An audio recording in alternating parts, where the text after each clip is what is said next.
हूं अपर्णा मौजम। खबरों की शुरुआत कर रहे हैं रतलाम से आ रही बड़ी खबर के साथ, जहां मंदिर में आपत्तिजनक सामान फेंकने के मामले में पुलिस ने 2 लोगों को गिरफ्तार कर लिया है। सीसीटीवी फुटेज की मदद से आरोपी पकड़े गए हैं। आरोपियों के घर पर बुलडोजर का एक्शन भी हुआ है। जावरा जेल रोड क्षेत्र में यह कार्रवाई हुई है। बड़ी संख्या में पुलिस बल को तैनात कर दिया गया है। तस्वीरें आप देख रहे हैं जब आरोपियों के घर पर बुलडोजर का एक्शन हुआ, बुलडोजर की कार्रवाई की गई। स्थानीय लोग वहां पर इकट्ठा हो गए थे। बड़ी संख्या में पुलिस कर्मियों को भी तैनात किया गया ताकि शांतिपूर्ण तरीके से बुलडोजर की कार्रवाई आरोपियों के घर पर हो सके। तस्वीरें आपको दिखा रहे हैं एक्सक्लूसिव।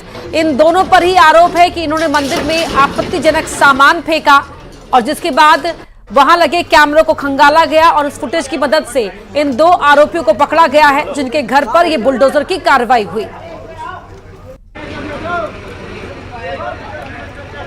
सुधीर जैन हमारे सहयोगी फोन लाइन पर जुड़ रहे। सुधीर, तस्वीरें हम दर्शकों को दिखा रहे हैं जिस समय आरोपियों के घर पर बुलडोजर का एक्शन हुआ था। कार्रवाई क्या पूरी हो चुकी है? पूरी बात बताएं। कार्रवाई चल रही है और मैसेज देने की यही कोशिश है जिला प्रशासन की, मध्य प्रदेश सरकार की, कि किसी भी तरह का अपराध करने वाले, शहर की फिजा बिगाड़ने वालों को बख्शा नहीं जाएगा। और ये वही कार्रवाई है, वही जेसीबी है।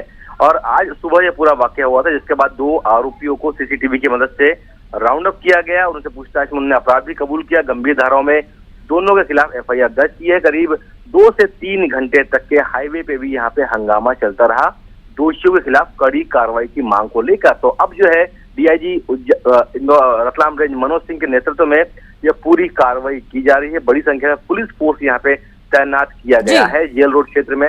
ये पूरी कार्रवाई और लगातार जो है ये जो पूरी कार्रवाई है देखने को मिल रही है। जी, बहुत शुक्रिया आपका इस पूरी जानकारी के लिए।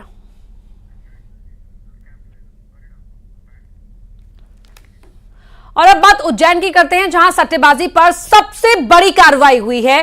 करोड़ों रुपए के साथ 9 सट्टेबाज गिरफ्तार किए गए। 10 से 15 करोड़ रुपए बरामद हुए हैं। रुपए गिनने के लिए इतने रुपए थे, इतनी गड्डियां थी कि मशीन तक मंगवानी पड़ गई। आईपीएल मैच पर सट्टा लगाते सट्टेबाज गिरफ्तार किए गए। कृष्णा विहार के पास मुसद्दीपुरा में छापा पड़ा है। बिल्डर पीयूष चोपड़ा के घर पर यह सट्टा चल रहा था।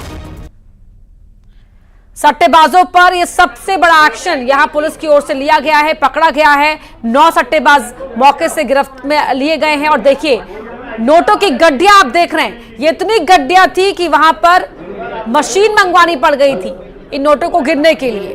इलेक्ट्रॉनिक डिवाइस मिले हैं, लैपटॉप्स, मोबाइल मिले हैं और एक बिल्डर का घर था जहां पर यह सट्टा खेला जा रहा था। तो ये आईपीएल मैच पर सट्टेबाज सट्टा लगा रहे थे, सट्टा लगवा रहे थे। और आप नोटों की गड्डियां देख सकते हैं, कितनी गड्डियां हैं यहां पर। अलग अलग करेंसी आपको नजर आ रही है और ये देखकर आप समझ सकते हैं किस स्तर पर यह सट्टा खेला जा रहा था।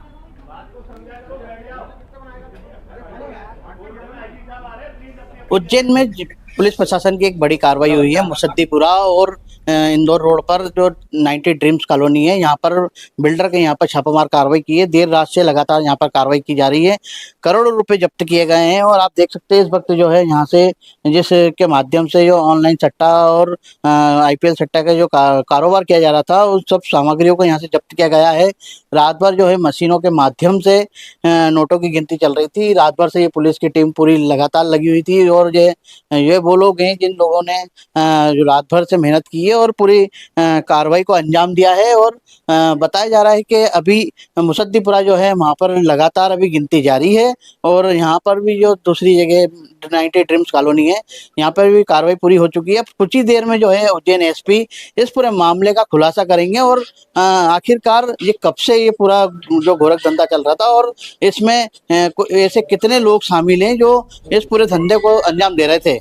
अजय पटवा, न्यूज़ 18 मध्य प्रदेश। बड़ी खबर आपको बता रहे हैं, नीट से जुड़ी हुई इस वक्त की सबसे बड़ी खबर, जहां केंद्र शिक्षा मंत्री धर्मेंद्र प्रधान से मुलाकात करने पहुंचे हैं छात्र।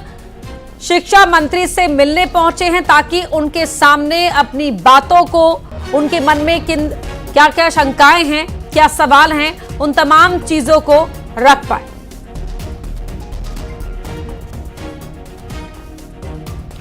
छात्रों से मुलाकात के पहले केंद्र शिक्षा मंत्री धर्मेंद्र प्रधान ने ट्वीट किया था, लिखा था नीट मामले में सुप्रीम कोर्ट के आदेश के तहत छात्रों के हितों को सुनिश्चित करने के लिए सरकार प्रतिबद्ध है।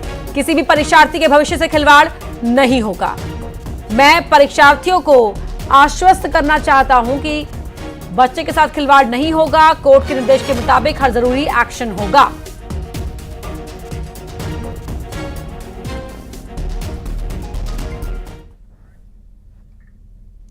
रतलाम 8 की बात करते हैं, जहां लेन हाईवे पर एक ट्रक पलट गया। इसमें गौवंश भरे हुए थे। आक्रोशित लोगों ने इस ट्रक को फूंक दिया। जावरा पुलिस मौके पर मौजूद है। जावरा भूतड़ा टोल गेट के पास की घटना है, जहां पर गौवंश से भरा यह ट्रक पलट गया।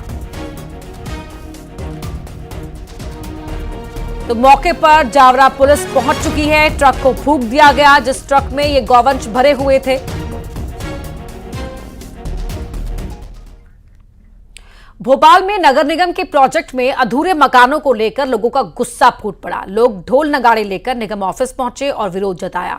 कमिश्नर के रूम के बाहर ही बैठकर लोग नारेबाजी करने लगे। इसके साथ ही चेतावनी दी कि अगर उन्हें जल्द ही मकान नहीं मिले तो तालाबंदी कर दी जाएगी। मकान नहीं है, मकान हाथ में नहीं आया, कोई ठिकाना नहीं है। नगर निगम मुर्दाबाद।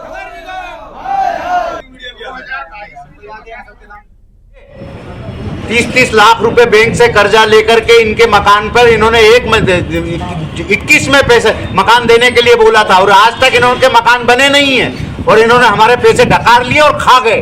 हमें आज तक उसका पोजीशन भी नहीं मिला, ना हमें उसका अधिकार मिला। हम कई बार आंदोलन कर चुके हैं, कई बार पेपरबाजी कर चुके हैं, मगर हमें ये बोल दिया जाता है 6 महीने, 2 महीने, 3 महीने।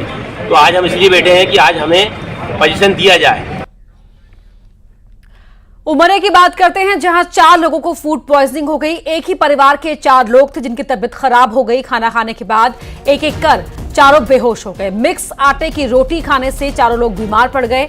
गांव वालों ने चारों को अस्पताल पहुंचाया। मानपुर के हाचौरा गांव की घटना है, जहां पर एक ही परिवार के ये 4 लोग थे जिनकी तबीयत खाना खाने के बाद बिगड़ने लगी। एक एक कर सभी चारों लोग बेहोश हो गए।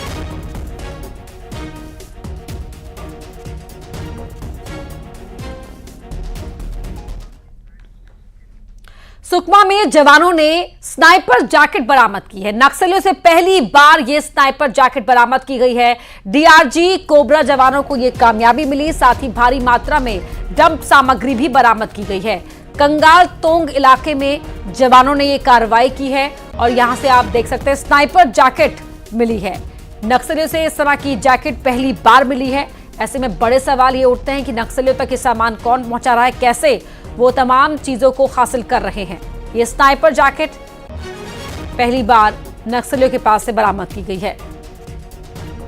कंगालतोंग इलाका, जहां जवानों ने ये कार्रवाई की है, बड़ी कामयाबी है ये, क्योंकि डंप सामग्री भी बरामद की गई है। सामग्री जो नक्सलियों ने डंप कर दी थी वो सामग्री भी मिली है।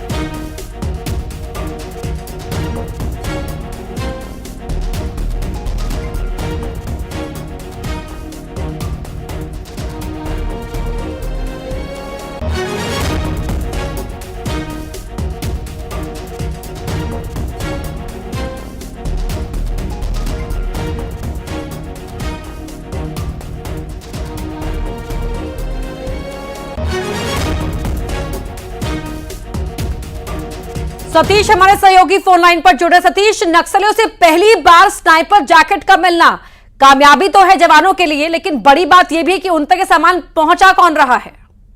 जी आपको बता दूं कि ये स्नाइपर जैकेट जो बरामद हुआ है, ये बड़े ताज्जुब की बात है कि आखिरकार माओवादी तक ये पहुंचा कैसे, क्योंकि बीते दिनों से देखा जा रहा है कि लगातार जो है नक्सल मोर्चे पर जवानों को कामयाबी मिल रही है। नक्सल मोर्चे पर लगातार नए कैंप खुल रहे हैं, जिसके चलते जो है नक्सलियों का जो आधार इलाका है वो सीमित होते जा रहा है। इससे नक्सलियों ने नई रणनीति बदली है और एक नया तरीका अपनाते हुए स्नाइपर जैकेट का उपयोग किया है। और ये जवानों के लिए काफी चिंताजनक बात है, क्योंकि बारिश के दिनों में इस जैकेट के सहारे जो है नक्सली जवानों को बड़ा नुकसान पहुंचा सकते हैं।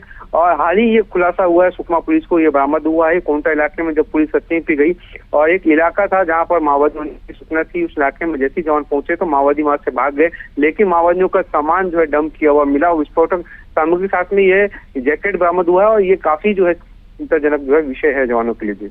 बहुत शुक्रिया आपका इस पूरी जानकारी के लिए।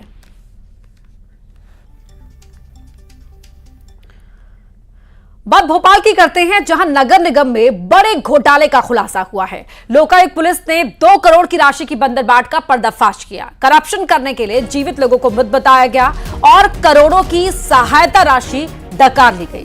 लोकायुक्त पुलिस ने इसे लेकर 23 अधिकारियों और कर्मचारियों पर केस दर्ज किया है। उधर महापौर मालती राय का कहना है कि लोकायुक्त मामले की जांच कर रही है, जो भी दोषी होगा कार्रवाई की जाएगी।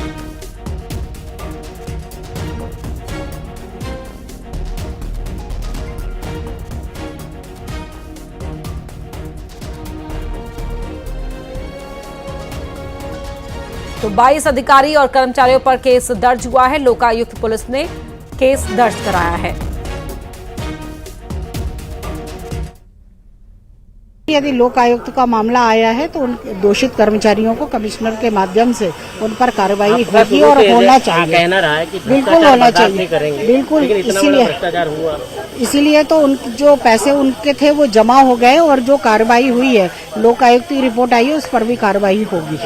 आप तो ये कह रहे हो नगर निगम का कि मरे हुए लोगों के नाम पर ये कर लिया। अरे नगर निगम का ये किस्सा सुनो, जो कुत्ता 2-2 साल पहले मर गए थे उनकी नसबंदी उन्होंने अभी करी है। इंदौर पहुंची केंद्र राज्य मंत्री सावित्री ठाकुर का एयरपोर्ट पर ढोल नगाड़ों के साथ जोरदार स्वागत हुआ। इस मौके पर मध्य प्रदेश की मंत्री तुलसी सिलावट समेत पार्टी के तमाम नेता और कार्यकर्ता मौजूद रहे। सावित्री ठाकुर ने कहा कि प्रधानमंत्री नरेंद्र मोदी के 100 दिन के रोड मैप को लेकर सरकार काम कर रही है। सरकार की सभी योजनाओं का जो फायदा है वो हर वर्ग को मिले, इसके लिए भी हर संभव कोशिश की जा रही है।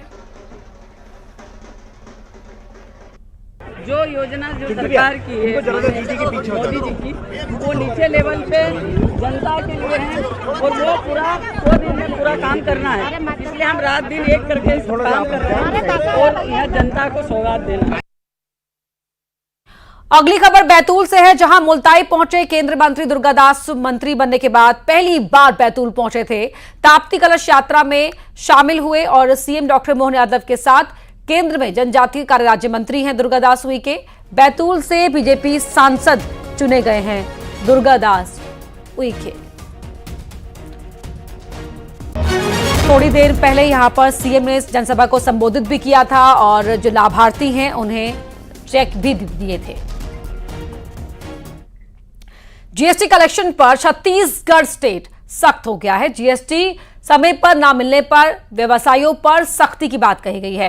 वित्त मंत्री ओपी चौधरी ने अपील की है कि ईमानदारी से तमाम कारोबारी अपने जीएसटी का भुगतान करें। खर्च के अनुपात में जीएसटी नहीं मिलने पर सख्ती की गई है।